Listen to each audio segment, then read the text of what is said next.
Dr. K kind of cooked Aiden. Oh yeah, I want to watch that later. All right. Results here in Georgia, Allison. All right, Vaughn Hilliard in Atlanta there. Thank you. We appreciate it. I do have a lot of 30-plus people, though. That's probably why. All right, coming up, the official Hawaii wildfire death toll is over 100, but there are still... Don't care about that.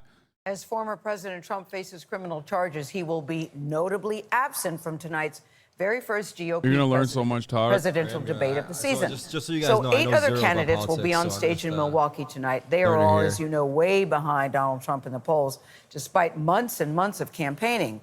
Robert Costa's in Milwaukee for us on this story. Bob, good morning to you. My guess is there will be some attacks on the former president tonight. What are you thinking? Good morning, Gail. Well, we've spoken privately to several candidates and their top advisors, and they say tonight actually will be a balancing act. Of course, they want a breakthrough moment where they can come across as a viable alternative to Trump. At the same time, they don't want to alienate him or his supporters. That's so cooked. The final touches are being put in place, and the Republican presidential candidates are getting ready for tonight's debate. Let's go! Thank you, my man. Holding prep sessions with advisors and rallying their supporters. USA. All right. USA, brother. Wow, good rally, man. Good Florida rally, Governor Vivek. Ron DeSantis running second in the polls, but hoping to close the gap with Bro, Trump. you have awesome has power. taken aim at the front runner for being a no-show. You have an awesome amount of power in the chat. Someone just said, I will vote for whoever you tell me to vote for, Tadic. Everybody should Bernie debate. Sanders. When's he popping into the? He's into the done. running? He already threw his. He just. How old is Bernie Sanders? He's old as fuck. And also, he said he's not running. Everybody has a responsibility to earn people's votes. But tonight might not be all about the former president and his 4 criminal indictments. A CBS News poll shows Republican voters want candidates to make the case for themselves instead of against Trump. And the top issues they want to hear about are plans to address inflation, violent crime, and illegal immigration. Still, former New Jersey Governor Chris Christie believes you have to go through Trump if you want to be the nominee, and has slammed Trump for skipping the debate. His voters are looking for authenticity. Now, like it or not, Donald Trump is authentic.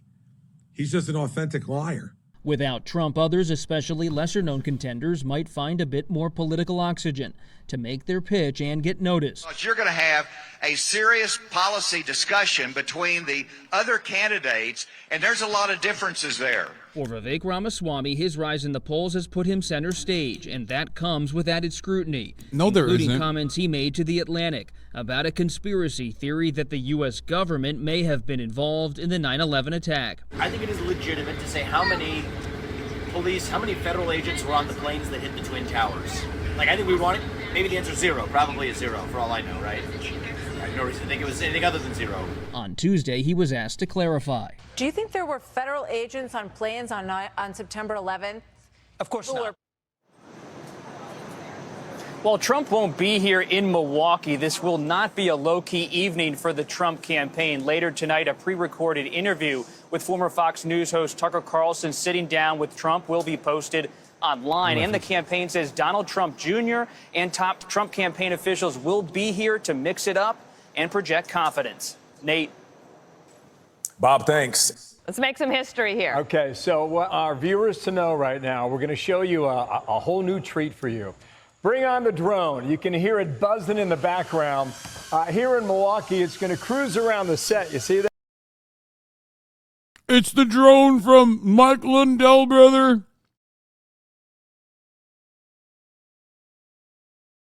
It's the Michael Lindell drone. It's the WMD. Okay. We're going to show you our entire setup. There we are. That'd be a nice selfie, by the way. Out the door we ride. That's where the voter panel will be in about 30 minutes. Then across the driveway, that is Fiserv Arena, home of the Milwaukee Bucks. I don't know if I've seen a bigger picture of Brett and Martha in my life, but they are front and center. Okay? Hey, and they just look better the bigger they get. And so there's the drone entering the Fiserv Forum. Okay, gotcha. Goes right through security, no water bottle in its pocket. You could tell that for sure. That's right. Pick up a hot dog with mustard on your way in. You could use the restroom if you like. Yes, indeed. And you go right up there. So all this branding for Fox News, the first Republican debate that's going to take place tonight in this forum. Okay, now hold it. Here we go. This is where you pick up the popcorn, Bill. Got and also, you could pick up the bill. Done.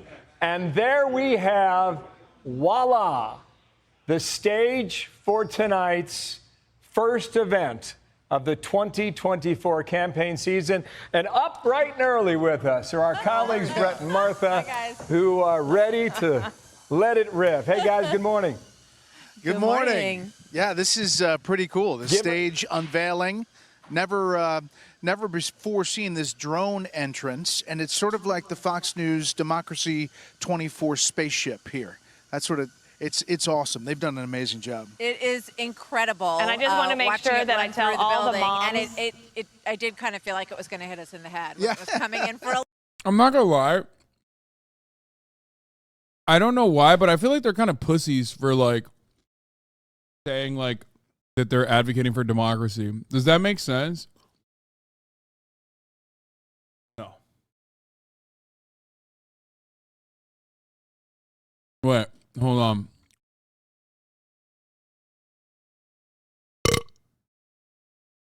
A landing there. Yeah. I'm glad, Bill, that it didn't stop in the restroom on the way, or we'd still be waiting for it. I just wanted to make sure that all the moms know that we are not encouraging young children to play with the drone inside the house. And that goes for you too, Peter. You should know that. Exactly. So tonight, it's the big reveal. Brett and Martha, maybe you could just give us a sense of how is this one different than the ones you've done in the past? I'll start. I mean, I think that obviously the moment is a big political moment. It's a little surreal in the political moment we're in, but there's so many issues that face Americans that they really want to hear about. Obviously, the former president's not here on the stage, but the people who are here on the stage are really going to be trying to stand out above the others to be the alternative. It's interesting. The numbers that we've seen over this week's polling show 50 to 60% of Republican voters, who are be watching very closely tonight, of course, are undecided. They're persuadable. They're going to be listening to all of these people. And we hear that time and again with all the voter panels we do this week as well. No. People saying that their minds are very open at this point. No, they're not. And that's a big opportunity for these folks tonight. I think that they are also a bit anxious and excited about getting on that stage. They know that for some of them, they're going to wake up tomorrow morning feeling like they hit it out of the park. Others, maybe not so much. So the stakes are pretty high. Mm-hmm. Yeah. I was looking at that setup yesterday. It's beautiful, number one. I think there's like 2 feet in between each podium. So that there's take a not look at a lot this of physical really space. quick. But right yeah, over here, this is where Governor Burgum is going to be. And there's, 8 people here, but there's not a lot of space in between candidates. And if you're Governor Burgum, you can still, because of the semicircle, really get engaged in this moment. I mean, it's pretty tight. And I think that there's going to be a lot of contrast and a lot of interaction. In the middle, obviously, is Governor DeSantis and Vivek Ramaswamy. It's quite cozy. Brett, it's like sitting around a dinner point, table. Lots of room for exchange. And, I don't think anybody's going to get bumped off the end like we've seen in the past in some of these situations, right? Yeah, and you're prepped now. I mean, you guys have been doing this for days, okay? How much do you want to address specific issues with individual candidates? And how much do you want them to engage with each other? I think it's both. I think as moderators, it's a different situation than when you're doing a one-on-one interview. Our job is to kind of set them up well and ask them questions that will be challenging for them, and then to get them going at each other. It's called a debate for a reason. We want to foster and encourage a lively debate up there tonight. That's why people are tuning in. They want to see these folks up on stage really have to be on their toes and explain to them how they're going to how they would govern. And ideally, you're going to get them questions that maybe prevent them from getting to the off-ramp of talking points. You really want to get authentic answers and exchanges between candidates that help voters decide who's the best for them. Yeah, I think that's important. And I think Brett, that yesterday, people have such a good monitor for when that authentic. There is rarely ever any ideological difference between candidates on a debate stage, with some exception, right? Like the Bernie Sanders, the very unique Bernie Sanders exception.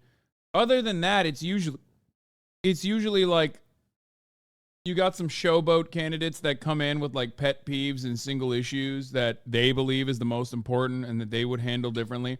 But ultimately, there is very little ideological difference between all of the people on stage. And that even includes Donald Trump, who's not on stage, right?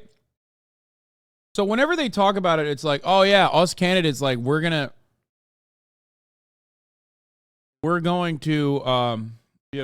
really bring out all of the different methods and all of the differences in policy that candidates have. It's like, no, the fuck you not. There is no difference.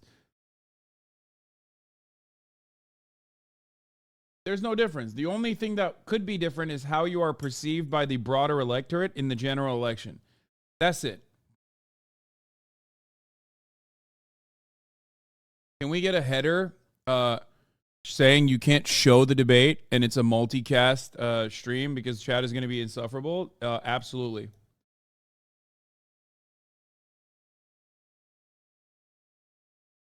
Abortion will be a hot button issue. They have to ask that. I know that it's not exactly a popular issue. I want to ask the mods if we can do a chat bot for people to automatically spam links in the chat. And we can also make a command too. I don't know if we have one already. We have one. They won't.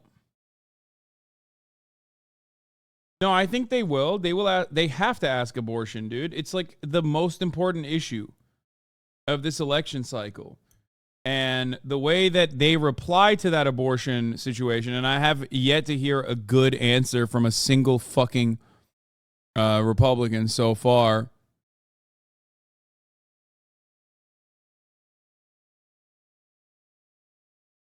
The way they answer it is going to be very important.